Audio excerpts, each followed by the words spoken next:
Ingrid. Hi there. We got several questions from staff this month.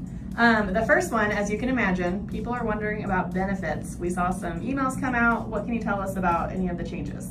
Yeah, so we have several changes that are happening for our benefits for 2026.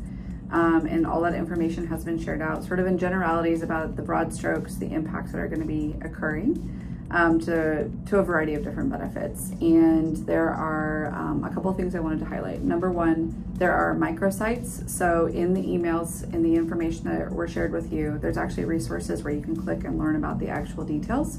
You can imagine that these are very personal, situations and conversations that need to occur. And in that information, we shared that everyone will be getting a letter. And so hopefully by the time this video comes out, you'll have received your letter and you'll have had a chance to see how you specifically are impacted by those changes to benefits. Use the microsites, understand more about what's going on there. The why was really to align us with the entire BJC enterprise and to make sure that we all have the same benefits going forward. There's changes to the health plan, changes to retirement, changes to other time off benefits, etc. So 100% of everyone in our entire system is impacted in some way or another. So look at the letter, look at the microsites, talk to your leader about your specific questions. If you're able to get an answer, brilliant. Many times we're gonna have to direct you to ask it on the HR Hub. They are extending their hours during this time because we know that there's gonna be lots of questions. And so we wanna encourage people to ask the HR Hub, get your right answer, and then kind of figure out what's next.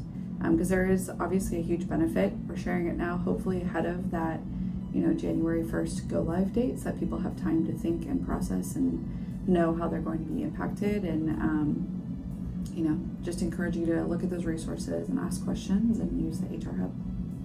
Thank you. Another big change that we've had for nursing at St. Luke's East is the VEC redesign, the spread of that. Can you tell us how that's going and what kind of information you want the staff to know? Yeah, so about a year ago, we decided to do some strategic work in the VEC space. So VEC includes the virtual resource nurses, the med history techs, and a lot of other people. So it's the entire virtual expert care program and platform. The redesign was really focused on the role of the virtual resource nurses and what their task it was previously sort of focused on was really about discharges. We identified that we had an opportunity to come up with some productivity targets and to do a ton of Gemba and going to ask the work, and feedback from our bedside, including many of you all, suggested that they focus on those admissions.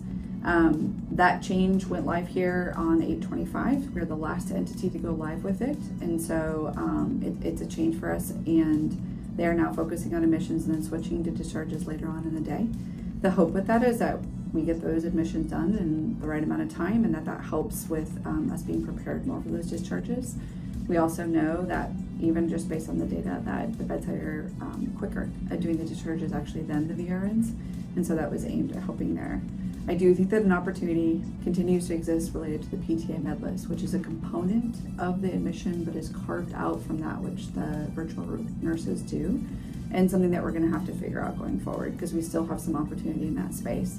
Step one, phase one, was really getting the VEC to be focusing on doing those admissions. And then now, if that's standardized, we're going to have a chance to get the data and figure out what we need to do on this PTA med list, because we really do need those to be done earlier in the discharge, in the admissions, so that we can make sure that we are prepared for those discharges. So I think we'll hear a little bit more about some additional alignment that will occur, and hopefully that gap will continue to be sort of understood, and then we have a plan for it. Great. Okay, one more question for today. Someone asked about how the staffing people determine who gets canceled or pushed back or floated. What can you tell us about that? Yeah, so we do have a couple of policies that help guide that, both from a float and a cancellation policy standpoint. And there are practices that don't fully align with the policies. So for example, the float order is something where we have a couple of different practices depending on the level of care. One is by FTE, another one is by last done, that sort of thing. So we are actually in the process of aligning the float orders to a new process, and we'll hear about exactly what that will be for all levels of care in all hospitals in the West region in the near future. But the cancellation order is really based on need. So based on the house supervisor and staffing's assessment of what the hours are and what is needed.